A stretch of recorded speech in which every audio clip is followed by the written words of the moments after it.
Hello जय हिंद दोस्तों, मैं रणबीर सिंह स्वागत करता हूँ फिर से आप सभी का आपके परिवार मैथ्स एंड जीएस क्लास में। तो दोस्तों हम लोग बात करने वाले हैं और ये हिस्ट्री का टॉपिक है सिंधु सभ्यता या हड़प्पा सभ्यता, है ना। सिंधु घाटी सभ्यता भी कहते हैं, हड़प्पा सभ्यता भी कहते हैं।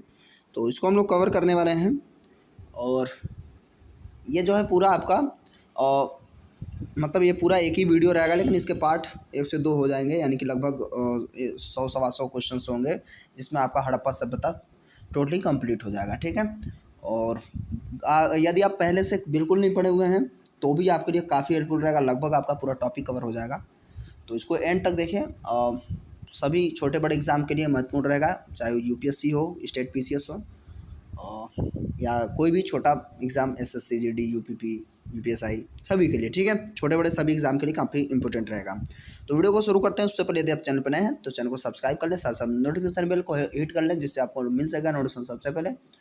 दोस्तों के साथ शेयर करना बिल्कुल ना भूलें। चलिए शुरू करते हैं। क्या है सिंधु घाटी? सिंधु सभ्यता के अधिकांश निवासी किस प्रजाति के थे?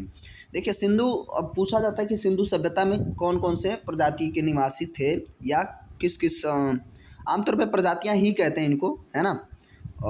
तो ये देखिए निग्रायड, ये सबसे पहली जनजातियां थी जो निग्रायड, जो सबसे पहले उनका मतलब यहाँ पे मिलती हैं। फिर भूमध्य सागरीय, प्रोटोस, ऑस्ट्राइल और मंगोलाइड, ये चारों को चारों जनजातियों से मिल करके सिंधु घाटी सभ्यता का समाज बना था। तो उसमें जो सर्वाधिक जनसंख्या थी वो भूमध्य सागरीय लोगों की थी। भूमध्य सागरीय लोगों का आज भी जो है इनका जो किस तरीके के थे, तो साउथ इंडिया का कुछ पार्ट है, कुछ गुजरात वाले पार्ट में भूमध्य सागरीय टाइप के लोग रहते हैं। प्रोटो ऑस्ट्रेलाइड मतलब आज भारत का जो शिवालिक वाला क्षेत्र होता है आमतौर पे, वो उत्तराखंड का, हिमाचल प्रदेश का जो पठारी पहाड़ी क्षेत्र है, उन पे जो है प्रोटो ऑस्ट्रेलाइड टाइप के लोग रहते हैं। मतलब आज वर्तमान में ऐसे लोग कहाँ हैं उस टाइप के, है ना। मंगोलाइड आप जानते ही हैं। तो ये देखिए प्रोटो ऑस्ट्रेलाइड का आम तो थारू जनजातियाँ जो होती हैं उस तरीके का आप समझ सकते हैं, और मंगोलाइड लगभग सेम टाइप के होते हैं। जैसे मंगोलिया आप जानते हैं, एशिया का जो ईस्टर्न वाला पार्ट है, रसिया के बाद उसका और चाइना के बीच में पड़ता है। तो कुछ इस तरीके के होंगे। और निग्राइड जो है हमारे यहाँ की जैसे निग्रिटो जनजाति होती हैं, और जैसे वो काली होती हैं, थोड़े से नाक उनके चौड़े होते हैं। तो इस तरीके के लोग हुआ करते थे, जिसमें सबसे ज़्यादा जो है भूमध्य सागरीय, ठीक है। तो ये पूछ लेता कौन कौन से कहाँ कहाँ पे इस समय अवस्थित है या किस टाइप के लोग थे। बात करेंगे सिंधु के लोग किस धातु से अपरिचित थे। तो देखिए सोना, तांबा और चांदी सबके बारे में जानते थे, लेकिन सभी लोग कहते हैं कि लोहा से अपरिचित थे। और लगभग 900 ईसा पूर्व के बाद से जो है लोहे का भी खोज हुआ, या हम कहें तो साक्ष्य प्राप्त होता है। तो वहाँ से एकदम से एकाएक जो है क्रांति आ गई, है ना, सभी चीज़ों के मामले में। हाँ, ये है कि सिंधु घाटी सभ्यता को ताम्रकाल या आमतौर पर कांस्य युग भी कहा जाता है, क्योंकि तांबे और निकिल के मिश्रण से इन्होंने कांसा बनाया हुआ था सिंधु घाटी सभ्यता के लोगों ने ही। तो फिलहाल यहाँ पे करेक्ट आंसर क्या हो जाएगा? लोहा, है ना। सैंधवकालीन तिथि उत्खनन के आधार पर निर्धारित की गई थी। तो देखिए आमतौर पे इसमें जो है 2400 से 900 के आसपास कहीं कहीं मिलेगा, है ना, सिंधु घाटी सभ्यता। तो 2400, 2300, 2200 भी कहीं कहीं मिलता है, लेकिन इसका जो हो जाएगा 2500 ईसा पूर्व से। एज के मामले में बड़ा समस्या रहता है, तो इसलिए जो है सभी विद्वान जो है एक मत नहीं है। तो इसका 2500 आप लगभग तकरीबन आसपास में आए तो आप लगा देंगे, है ना। ये देखिए काफ़ी दूर दूर तक का डेटा है, या 2700 नहीं जाएंगे, 25 से डाउन ही आना आपको। सैंधव सभ्यता के लोग किसकी पूजा करते थे? तो देखिए यहाँ पे ऑलरेडी चिन्ह लगा हुआ है, तो ठीक है, फिलहाल पशुपतिनाथ ही है करेक्ट आंसर, पशुपतिनाथ। बात करेंगे सिंधु सभ्यता के पतन के कारण क्या थे। तो देखिए सभी विद्वानों का मत, इसमें जितना ऑप्शन है सारे के सारे ऑप्शन को आप देखेंगे तो कोई न कोई भूगोलवेत्ता या विद्वान ने कहा कि भाई इस वजह से, भूकंप के आने की वजह से, आर्यों ने आक्रमण किया इसकी वजह से। अभी देखिए क्वेश्चन भी आपका आएगा शायद, ठीक है।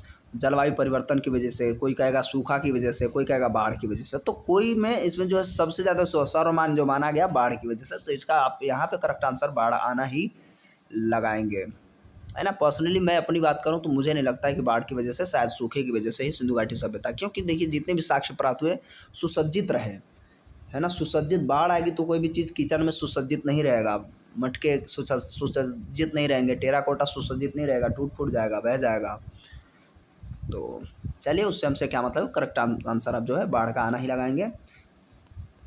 सिंधु सभ्यता स्वरूप में थी, किस स्वरूप में थी? सभी जानते हैं नगरी सभ्यता है इसीलिए फेमस थी, है ना। ग्रामीण सभ्यता तो थी नहीं, इससे कोई मतलब नहीं है। सिंधु सभ्यता का ज्ञान हुआ किससे? अभिलेख से। अभिलेख से नहीं होगा, अभिलेख तो आमतौर पे हम लोग शुरू होता है आपका मौर्य वंश से। 1837 में, हाँ 1837 में जेम्स प्रिंसप ने सबसे पहले पढ़ा था, क्या नाम था, अशोक के शिलालेख को। तो वहाँ से अभिलेख वगैरह जो है वो अलग बात हो जाएगी, ये नहीं है। साहित्य वाला भी नहीं है क्योंकि कोई लिखित साक्ष्य है नहीं। और आमतौर पे हम सिंधु सभ्यता को क्या मानते हैं, और आद्य ऐतिहासिक काल, क्योंकि यहाँ पे लिखी हुई चीज़ें मिली, यानी लिखित साक्ष्य मिला लेकिन हम पढ़ नहीं पाए। तो ये जो ज्ञान जो हमें मिलता है उत्खनन से, सीधी सी बात है, खुदाई से ही मिला था। और लगभग जो इसका शुरुआत हो गया था तो काफ़ी पहले से, लेकिन 1921 में पहली बार जो है दयाराम साहनी ने खुदाई की थी और जॉन मार्शल के नेतृत्व में उन्होंने किया था, ठीक है। तो ये भी याद रखेंगे, है ना। तो उत्खनन का ही मसला है। सिंधु घाटी सभ्यता में मोहनजोदड़ो का प्रमुख सार्वजनिक स्थल कौन सा है? तो सार्वजनिक स्थल देखिए, सार्वजनिक का मतलब वहाँ देखिए गोदीवाड़ा वगैरह ये नहीं है, नगर दुर्ग नहीं है। सार्वजनिक मतलब जहाँ सभी लोग जा सकते हों, तो ये क्या हो जाएगा, स्नानागार। स्नानागार मतलब एक तालाब पुल हुआ करता था, बड़ा सा, बहुत बड़ा सा। अगर मैं उसकी परिमाप की बात कर लूँ तो 11.88 मीटर जो है इसकी लंबाई हो गई, और चौड़ाई हो जाएगा 7.01 मीटर। ये सब मीटर में ही है। और अगर मैं डेप्थ की बात करूँ तो 2.43 मीटर में डेप्थ है। बात को समझिए, इतनी लंबी चौड़ी है। तो ये स्नानागार यानी कि स्विमिंग पूल जो है सिंधु घाटी सभ्यता में एक हम कहेंगे सार्वजनिक स्थल था, ठीक है। कोई भी जाए नहाए, है ना। इतना गहरा है, डूब ना जाए, 2.5 मीटर गहरा है। सिंधु घाटी सभ्यता में मोहनजोदड़ो का प्रमुख सार्वजनिक स्थल कौन सा है? वो तो आ गया दोबारा वही बात। सिंधु घाटी सभ्यता थी, तो सिंधु घाटी सभ्यता में यहाँ पे जो माताएं थीं वो प्रमुख हुआ करती थी। तो मातृ प्रधान जो है और ये समाज था पूरा। सिंधु सभ्यता का एक स्थल लोथल किस राज्य में अवस्थित है? तो लोथल गुजरात में ही है भाई, है ना। और ये एक बंदरगाह है, ठीक है। यहाँ से व्यवसाय किए जाते थे। गोंदीवाड़ा का साक्ष्य मिला और इससे क्लियर हुआ कि यहाँ से जो है समुद्री मार्ग से बिजनेस हुआ करते थे। निम्न से पुरातत्वविद मोहनजोदड़ो के उत्खनन से संबंधित, अच्छा मोहनजोदड़ो से संबंधित है। तो राखालदास बनर्जी मोहनजोदड़ो को उन्होंने खुदाई की थी। तो 1922 में इन्होंने मोहनजोदड़ो की खोज की थी, मतलब खुदाई की थी, है ना। दयाराम साहनी तो 1921। जॉन मार्शल तो मान लीजिए वो जो है उस समय एक तरीके से सचिव आप कह सकते हैं, इनके सर्वेक्षण में निर्देशन में एक डायरेक्टर थे, कह सकते हैं आप।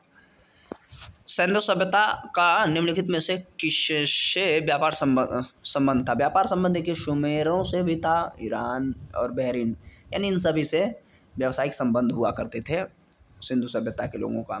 स्वतंत्रता के उपरांत भारत के किस प्रांत से सबसे अधिक सिंधु सभ्यता के स्थान मतलब स्थल ढूंढे गए हैं?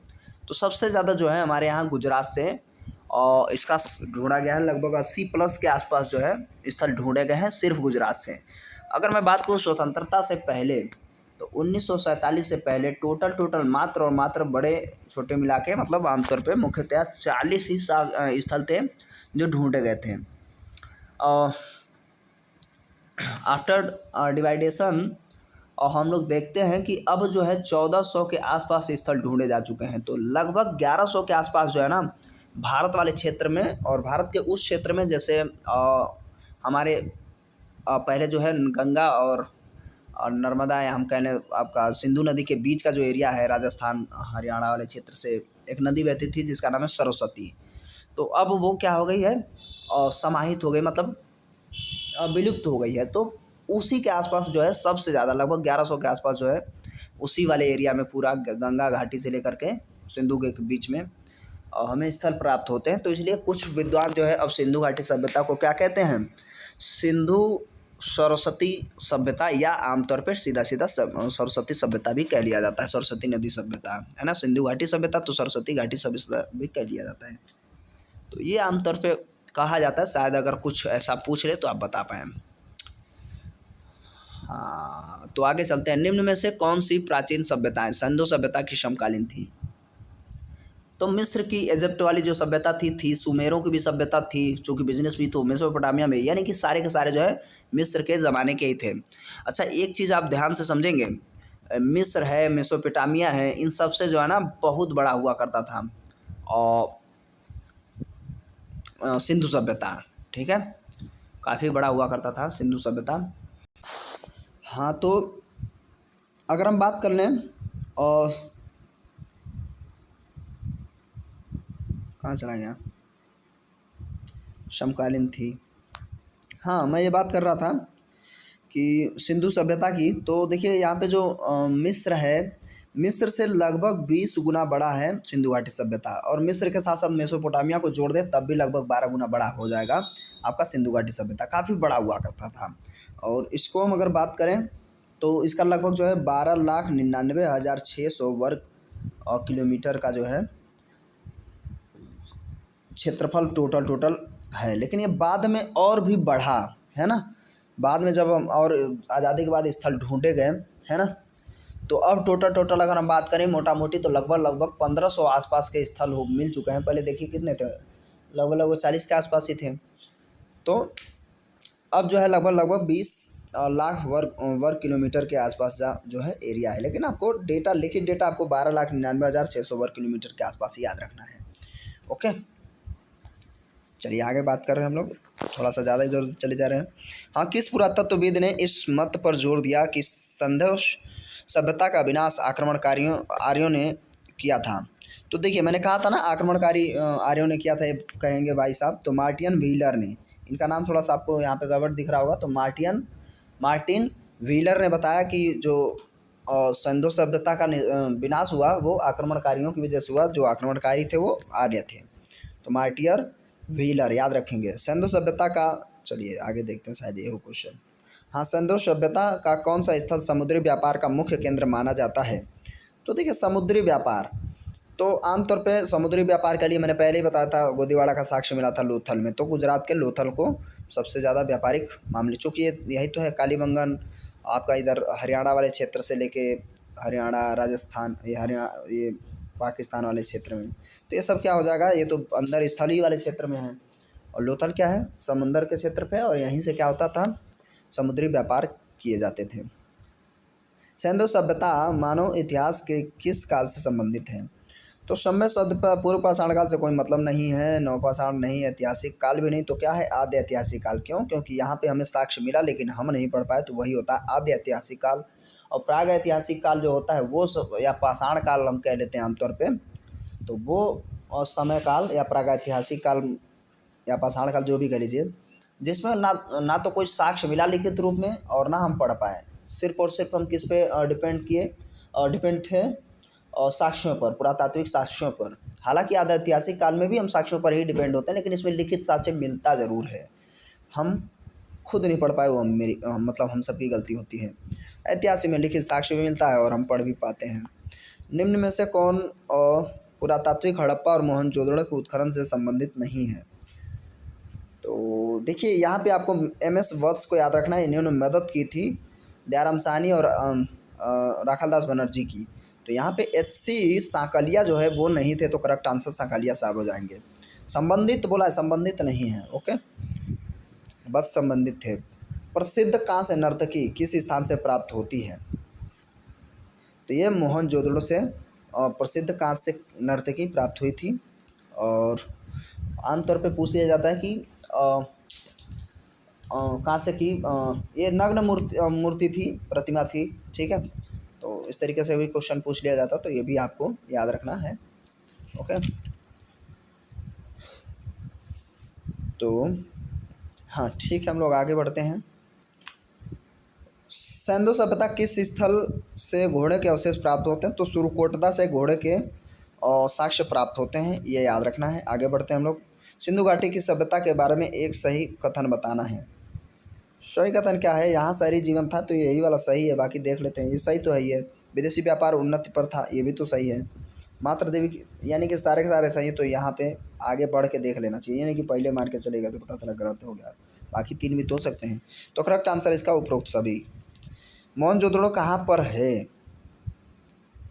तो मोहनजोदड़ो कहाँ पर है? देखिए बलूचिस्तान और पश्चिमी पंजाब, उत्तर पश्चिमी सीमा प्रांत, यानी कि मोहनजोदड़ो सीधी सी बात आप डायरेक्ट याद रखिए सिंध में है ना। सिंध प्रांत, सिंध प्रांत मतलब जो आपका लाहौर वाला क्षेत्र है, आपस जो पाकिस्तान में पंजाब पड़ता है उसके बगल वाला जो क्षेत्र होता है वो पड़ता है आपका सिंध। तो इसकी अवस्थिति कहाँ है? तो वो है सिंध में ही। ओके। सिंधु घाटी सभ्यता के लोग किससे संबंध रखते थे? सुमेरिया के साथ व्यापारिक संबंध रखते थे, ताम्र सिक्के का प्रयोग करते थे। तांबे के सिक्के का प्रयोग नहीं करते थे, किसी धर्म का अनुसरण भी नहीं करते थे, दास प्रथा भी नहीं अपनाते थे। करेक्ट आंसर हो जाएगा सुमेरिया के साथ व्यापारिक संबंध रखते थे। हाँ, निम्न में से आगे बात करते हैं हम लोग। निम्न में से किस पशु का अंकन सिंधु की मोहरों पर प्राप्त नहीं होता है? तो नहीं होता है तो इसमें देखिए गाय का भी नहीं है, घोड़े का भी नहीं है, ऊँट का भी नहीं है, किसी का नहीं है। एक श्रृंगी एक पशु था, एक तरीके से आप कह सकते हैं हिरन टाइप का। मोहनजोदाड़ो मूवी देखे होंगे शायद आप लोग, तो उसमें आपको दिखता होगा, तो उसका अंकन है, ना कि इन सभी जीवों का। सिंधु घाटी की अर्थव्यवस्था की विशेषता नहीं थी। तो कैसी व्यवस्था नहीं थी? देखिए नगरीय जीवन तो था, समृद्ध वाणिज्य व्यापार भी था, विकसित शिल्पकला भी थी, चारागाह व्यवस्था नहीं था। तो करेक्ट आंसर यही होगा। ओके। मोहनजोदड़ो के आवासीय गृह बने हुए थे, कैसे बने थे? गारा वारा से नहीं बने थे, ईंटे से बने थे। और ईंटों का जो परिमाप है 4:2:1, ठीक है, ये इसका सॉरी तो इसका जो ईंटें जो थे पक्की ईंटें थी, है ना, पकी हुई, तो 4:2:1 के अनुपात में ही थी, ये याद रखेंगे। अभी थोड़ा सा माहौल इसका गड़बड़ हो गया था। चलिए आगे बढ़ते हैं। बस थोड़ा सा और रह गया है, 50 क्वेश्चन हम लोग देखते हैं, कवर करते हैं आराम से। बाकी बचे हुए 50-70 के आसपास होंगे, नेक्स्ट में कवर कर लेंगे। लगभग 2 वीडियो में आपका सब कंप्लीट हो जाएगा हड़प्पा सभ्यता। ऐसे ही आपको आप कहें तो प्रैक्टिस सेट मिलता रहेगा। आप कमेंट भी करिएगा कैसा लग रहा है ना, सपोर्ट करिए। वर्तमान में सिंधु घाटी का सर्वाधिक उपयुक्त नाम होना क्या चाहिए था? तो हड़प्पा सभ्यता, क्योंकि ये हड़प्पा सबसे बड़ा एरिया पाया गया, सिंधु घाटी तो है ही है, हड़प्पा सभ्यता कहा जाता है, तो इसीलिए हड़प्पा सभ्यता हो जाएगा। निम्न में से किस पुरातात्विक स्थल से जुते हुए खेत का साक्ष्य प्राप्त होता है? तो जुते हुए खेत का साक्ष्य, तो जुते हुए खेतों का साक्ष्य जो है हमारे यहाँ कालीबंगन से प्राप्त हो जाता है, ठीक है, तो ये याद रखेंगे। आगे बढ़ते हैं। सिंधु घाटी सभ्यता का इलाका कहाँ स्थित है? अच्छा हाँ, सिंधु घाटी सभ्यता कहाँ पे अवस्थित है? तो देखिए यहाँ पे भारत में तो है नहीं सिंधु घाटी, अफगानिस्तान में भी नहीं है, अफगानिस्तान में भी नहीं है, तो कहाँ पे हो जाएगा? पाकिस्तान में, ठीक है, नेपाल भी नहीं है। हाँ, ये है सुतकांगेड, और आपका लास्ट में अफगानिस्तान के क्षेत्र में पड़ता है, कुछ एरिया अफगानिस्तान में भी पड़े। तो सिंधु लिपि को बाएं से दाएं पढ़ने और उसे तमिल भाषा में परिवर्तित करने के वाले विद्वान थे, तो इसको बड़ा ध्यान से समझिए। और इसका जो करेक्ट आंसर हो जाएगा, इसको रेचहेंस हैरस इनका नाम है, इन्होंने इसको कन्वर्ट किया था। सिंधु और सुमेरियन सभ्यता में समानता क्या है? इसमें अन्न भंडारण प्रणाली जो है, इसमें सेम इन्होंने काम किया था। बाकी जो है बैल का चित्रांकन, आवास वगैरह, इससे कोई मतलब नहीं है। अन्न भंडारण प्रणाली सेम टू सेम थी। तो सिंधु और सुमेरियन लगभग सेम थे। वर्तमान भारतीय जीवन का वह क्षेत्र जो आज भी सिंधु सभ्यता की प्रेरणा ले रहा है, तो वो धर्म के मामले में आज भी भारतीय, चूँकि देखिए अगर आप सनातन धर्म को देखें तो वो आज भी प्रकृति की पूजा करता है, और चूँकि सिंधु घाटी सभ्यता वाले भी लोग जो है प्रकृति की ही पूजा किया करते थे, है ना, लेकिन उसमें लिखा होता है कि पशुपतिनाथ की पूजा करते थे। तो ये सब चीज़ें हैं। तो धर्म के मामले में आज भी प्रेरणा ले रहा है भारतीय जीवन शैली, ठीक है, इसको आपको याद रखना है। बाकी काष्ठ कला, नगर जीवन, मूर्तिकला, इससे कोई मतलब लेना देना नहीं है। सिंधु सभ्यता में युगल समाधान के साक्ष्य किस स्थल से प्राप्त होते हैं? तो इसका जो साक्ष्य प्राप्त होता है हमें, तो लोथल से युगल समाधान का साक्ष्य हमें मिलता है। युगल मतलब जोड़े में, है ना, और आमतौर पे कुत्ते नहीं, आदमी के साथ कुत्ते को दफनाने का जो साक्ष्य मिलता है वो हमारे और जम्मू कश्मीर के आसपास जो मांडा जो होता है, मांडा देखिए सबसे उत्तरी हिस्से में पाया गया है ना, मांडा जो हमारा जम्मू कश्मीर में है। तो उस वाले क्षेत्र में भी, जम्मू कश्मीर वाले क्षेत्र में भी साक्ष्य प्राप्त होता है कुत्ते और कुत्ते के मालिक यानी कि मनुष्य के साथ एक साथ दफनाने का साक्ष्य। और वहाँ गर्तावास वगैरह भी प्राप्त हुए हैं, गड्ढे में लोग रहते थे। सिंधु सभ्यता में निम्न में से किस वस्त्र का उल्लेख मिलता है? तो यहाँ पे सूती वस्त्र का उल्लेख मिलता है ना, सूती का कपड़ा पाया गया था टुकड़ा, ठीक है, तो रेशमी नहीं, गड़बड़ कर लेंगे ऐसे में। लोथल स्थित है, लोथल कहाँ है? तो लोथल, ये ध्यान देना है कि लोथल है कहाँ। देखिए बलूचिस्तान में, खंबात की खाड़ी में, कच्छ के रण में। देखिए इसका करेक्ट आंसर है, डायरेक्ट बताऊँ तो खंबात की खाड़ी में है, बलूचिस्तान तो हो ही नहीं सकता क्योंकि भारत में है। और कच्छ का रण जो है हमारा और कच्छ के रण में होगा नहीं, कच्छ के रण से थोड़ा सा नीचे है ना। और ये कच्छ का रण अगर आप जानते हो तो कर्क रेखा से थोड़ा सा ऊपर पड़ता है ना, 23.5 डिग्री के आसपास जो है आपका कर्क रेखा होती है, तो उससे ऊपर लगभग 24 के आसपास जो है कच्छ का रण होता है, वो विवाद का भी एक कारण है। तो यहाँ फिलहाल लोथल जो है खंबात की खाड़ी में, इसका आंसर फिलहाल यही होगा, लोथल हो गया। मोहनजोदड़ो की इमारतें नगर के किस भाग में स्थित थीं? तो संपूर्ण क्षेत्र में नियोजित ढंग से फैली हुई थी। इसका जो करेक्ट आंसर यही हो जाएगा। बाकी केंद्रित, अवस्थित, अव्यवस्थित जो सब, ये सब कुछ नहीं है। यानी कि इसका सबसे बड़ी क्वालिटी यही थी कि यहाँ पे जो है नगरीय व्यवस्था काफ़ी सुसज्जित थी, पक्की नालियाँ, पक्की सड़कें, समकोण पर काटने वाली सारे रोड, और घर जो है 4-5 कमरों का घर हुआ करता था, बीच में आंगन होती थी, और किचन के साथ साथ आपका बाथरूम वगैरह भी होता था। तो यानी सारी सुविधाएं जो आज वर्तमान में आप देखेंगे शहरों में पाया जाता है, सब लगभग सोचिए कितना सौ ईसा पूर्व की बात है, 2500 के आसपास, 900 में तो ये लोग ख़त्म हो गए थे ईसा पूर्व में, तो काफ़ी पहले इतना ज़्यादा विकसित हो गए थे ये लोग। प्रसिद्ध पशुपति मोहर कहाँ से मिली है? तो पशुपतिनाथ की जो मोहर प्राप्त हुई थी हमें मोहनजोदड़ो से ही प्राप्त हुई थी, है ना। मोहनजोदड़ो का नाम आमतौर पे क्या होता है? मृतकों का टीला, है ना, तो ये याद रखेंगे। बाकी क्या है, हड़प्पा कालीन व्यापार होता था तो ईरान से, इराक से, रोम से नहीं होता था, ठीक है, और रोम से नहीं होता था, सुमेरियन वालों लोगों से होता था। तो ईरान इराक इसमें जो है ऑप्शन के हिसाब से पहला सही हो जाएगा, है ना।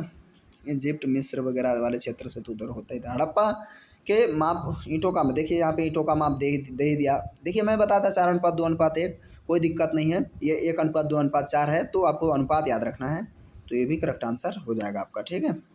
तो ईंटों का अनुपात और पक्की ईंटें हुआ करती थी। सिंधु सभ्यता से संबंधित नृत्य करती हुई महिला की मूर्ति बनी है, तो किसकी बनी है? कांसे की, ठीक है, कांसे की मूर्ति प्राप्त हुई थी। अभी थोड़ी देर पहले भी शायद इसी से रिलेट करके क्वेश्चन था, तो कांसे की बनी हुई प्रतिमा थी, ठीक है। और सिंधु सभ्यता से प्राप्त मोहरें निम्न में से किससे बनी हुई थी? तो इसको ये ध्यान देंगे, जो मोहरें बनी थी स्टेटाइट की, स्टेटाइट इसका करेक्ट आंसर हो जाएगा। बाकी इधर उधर आपको भटकना नहीं है ना, पता चला कांस्य का या सिल्वर का, मतलब रजत का बनाने लगे तो गड़बड़ हो जाएगा। सिंधु सभ्यता को हड़प्पा सभ्यता भी इसलिए कहा जाता है क्योंकि सिंधु सभ्यता की खोज हड़प्पा में हुई थी। तो सबसे पहले हड़प्पा की खोज हुई थी आमतौर पे, तो बड़ा एरिया यही था, इसीलिए उसका नाम हड़प्पा रख दिया गया। तो करेक्ट आंसर यही हो जाएगा, बाकी से हमें ज़्यादा कोई मतलब नहीं है। निम्न में से किस स्थल से अग्नि वेदिका के प्रमाण प्राप्त हुए हैं? तो अग्नि वेदिका के जो प्रमाण प्राप्त, तो कालीबंगा से अग्नि वेदिका प्राप्त हुई है ना। और वहाँ पे चबूतरा वगैरह पाया गया था, इसलिए इसको बताया गया कि हाँ ये यहाँ पे कुछ पूजा वूजा का साक्ष्य था। मांडा का पुरातात्विक स्थल जो भारत की सीमा के अंतर्गत हड़प्पीय संस्कृति के सबसे उत्तरी छोर को इंगित करता है। तो मैंने पहले ही कहा था जो मांडा है वो जम्मू एंड कश्मीर में है, तो जम्मू एंड कश्मीर की जो नदी है चिनाब हो जाएगी, तो चिनाब नदी के किनारे अवस्थित है मांडा, ठीक है। आगे बात करेंगे, मुंडी गाग का हड़प्पीय स्थल कहाँ है? देखिए ये क्वेश्चन थोड़ा सा आपको नया मिल रहा होगा, तो इसको याद रखेंगे। मुंडी गाग का जो हड़प्पी स्थल है वो अफगानिस्तान में अवस्थित है। और निम्न में से किस हड़प्पी स्थल के से सूती कपड़े का टुकड़ा, भी देखिए थोड़ी देर पहले पूछ रहा था कि किस कपड़े या किस प्रकार के कपड़े का इस्तेमाल करते थे, तो सूती, उसमें रेशमी नहीं, सूती। तो इसमें पूछ रहा है सूती कपड़े का साक्ष्य कहाँ से प्राप्त हुआ था, तो क्या हो जाएगा, मोहनजोदड़ो से ही हमें सूती कपड़े के साक्ष्य प्राप्त होते हैं। ओके। प्रारंभिक हड़प्पा स्तरों से एक ही खेत में साथ साथ दो फसलों के उगाने का साक्ष्य जो प्राप्त होता है वो कहाँ से प्राप्त होता है, वो भी कालीबंगन से ही। ठीक है, कालीबंगा से एक ही खेत में दो फसल बोने का साक्ष्य में प्राप्त होता है। चलिए अब बात कर रहे हैं हम लोग सेकेंड लास्ट क्वेश्चन पे। भारत में मूर्ति पूजा कब से प्रारंभ होती है, तो मूर्ति पूजा आमतौर पे हड़प्पा काल से ही शुरू हो गई थी, ये हमें याद रखना है, क्योंकि पशुपतिनाथ की मूर्ति का हम पूजा किया करते थे, मतलब हम नहीं, सिंधु घाटी सभ्यता के लोग। ठीक है, चलिए आगे बढ़ते हैं और लास्ट क्वेश्चन है, सूची मिलाना है। ठीक है, अब थोड़े से अपने अपने लेवल पे आया है ये, तो सूची मैच करना है। सूची कुछ नहीं है, बड़ा इजी है, ये देखिए क्या है, हड़प्पा स्थल और क्या क्या डायरेक्शन है। तो सूतकांगे डोर आलम, ये देखिए जो है पूरा विस्तार बता दिया। मैं इसको डायरेक्टली आपको बताऊं, पहले तो देखिए सबसे पहले हम बात करें नॉर्थ में जो है हम पहले बात किए थे मांडा जो है जम्मू एंड कश्मीर में है, तो इसका जो है सबसे उत्तरी छोर है, तो डायरेक्ट इसको मिला दीजिए, कहाँ उत्तरी छोर है, दूरस्थ उत्तरी छोर पे क्या हो जाएगा, मांडा। उसके बाद अगर हम बात करें दक्षिणी छोर पे, तो दैमाबाद जो है महाराष्ट्र वाले क्षेत्र में पड़ जाएगा। ठीक है, तो महाराष्ट्र वाले क्षेत्र में तो और सबसे दक्षिण वाला भाग हो जाएगा, दूरस्थ दक्षिण का। और उसके बाद जो है आलमगीरपुर मेरठ के पास में पड़ता है, मेरठ यानी यूपी में, तो ये पूर्वी क्षेत्र हो जाएगा, तो इसको दूरस्थ पूर्वी हो जाएगा। और सूतकांगे डोर बलूचिस्तान में पाया जाता है, बलूचिस्तान वाले क्षेत्र में, और बलूचिस्तान अर्थात सीधा आप कह सकते हैं अफगानिस्तान वाले क्षेत्र में। तो सूतकांगे डोर ये पश्चिमी वाला क्षेत्र है। तो बस मैच कर लीजिए क्या है, जो भी आपका ऑप्शन हो उसमें से टिक कर लीजिएगा, कोई दिक्कत नहीं है। कुल मिला के आप समझ गए हैं, आपको याद रहना चाहिए इसका विस्तार कहाँ से कहाँ तक है। बाकी नेक्स्ट हम लोग वीडियो जो बचा हुआ क्वेश्चन है लगभग 60 से 70 के आसपास हड़प्पा से क्वेश्चन बचे होंगे, और ये काफ़ी महत्वपूर्ण क्वेश्चन है। लगभग अगर आप बिगनर हैं तब भी मैंने पहले ही कहा था कि आपका पूरा टॉपिक लगभग कवर हो जाएगा सिर्फ सुन लेने से ही। जो भी आपका लगभग आधे घंटे या 1 घंटे का आपका टोटल वीडियो में खर्च होगा टाइम, तो सिंधु घाटी सभ्यता पूरी समाप्त हो जाएगी इस प्रैक्टिस सेट से ही। तो इस वीडियो में इतना ही। कैसा लगा वीडियो को कमेंट करके जरूर बताएंगे। थोड़ा सा भी हेल्पफुल लगा तो वीडियो को लाइक करिए, दोस्तों के साथ ज़्यादा शेयर करिए। चैनल पे अभी भी नए हैं तो सब्सक्राइब कर लीजिए, साथ साथ नोटिफिकेशन बेल को हिट रखिए। मिलते हैं वीडियो में, तब तक के लिए नमस्कार, जय हिंद, जय भारत।